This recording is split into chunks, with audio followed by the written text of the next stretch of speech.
Setiap imam mazhab memiliki metodologi berbeda dalam menetapkan hukum Islam, termasuk Imam Syafi'i. Imam Syafi'i memiliki metode yang sistematis dalam menetapkan hukum Islam.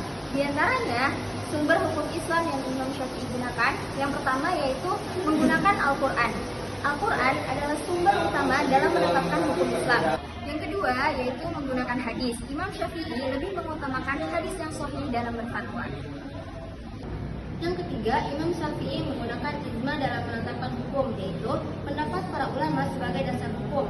Yang keempat, menggunakan qiyas, yaitu analogi terhadap kasus baru yang tidak ada dari nasnya secara langsung. Yang kelima, Imam Syafi'i menggunakan istishab, yaitu menggunakan hukum asal sampai ada dalil yang mengubahnya. Karena Imam Syafi'i lebih mengutamakan dalil yang jelas dan kuat, maka Imam Syafi'i tidak menggunakan istishad, berbeda dengan Imam Hanafi yang menggunakan istishad. Sikap Imam Syafi'i dalam menghadapi perbedaan pendapat. Imam Syafi'i sangat bijak dalam menghadapi suatu perbedaan pendapat. Nah, sikapnya itu menunjukkan sebuah keilmuan dan kedewasaannya dalam bermazhab. Nah, berikut ini sikap-sikap Imam Syafi'i. Yang pertama, yaitu sangat menghargai dan menghormati daripada pendapat ulama-ulama mazhab yang lain. Nah, tentunya ketika ada suatu permasalahan ataupun suatu perbedaan pendapat, nah beliau itu sangat menghormati karena itu berdasarkan daripada ilmu-ilmu ataupun ijtihad dari masing-masing pendapat itu ada ilmunya. Dan yang kedua, sikap Imam Syafi'i itu adalah mengutamakan dalil-dalil yang rojih, yaitu yang kuat. Yang mana ketika ada hadis ataupun pendapat yang sahih, yang benar, yang sahih, maka beliau itu tidak ragu dan tidak sungkan untuk mengoreksi dari pendapatnya sendiri. Ketiga, Imam Syafi'i tidak fanatik terhadap pendapatnya. Beliau pernah berkata, pendapatnya bisa salah, bisa benar. Pendapat orang bisa salah, bisa benar.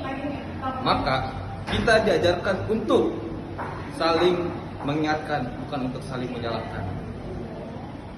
Keempat, mengedepankan ilmu dan adab saat berdebat. Imam Syafi'i berdiskusi dengan ulama lain secara santun dan ilmiah, fokus pada dalil tanpa menyerang pribadi. Baginya perbedaan pendapat fikih bukan untuk diperdebatkan, tapi untuk dipelajari bersama. Kesimpulan pada keempat pendapat tadi, dari penjelasan tadi, kita harus belajar dan berpegang teguh pada dalil yang kuat, bersikap terbuka terhadap pendapat, dan selalu menjaga adab dalam berdiskusi, seperti yang dicontohkan oleh Imam Syafi'i.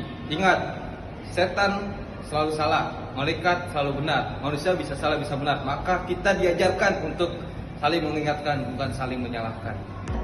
Sekian dari kami. Mohon maaf. Wabillahi taufiq wal hidayah. Assalamualaikum warahmatullahi wabarakatuh.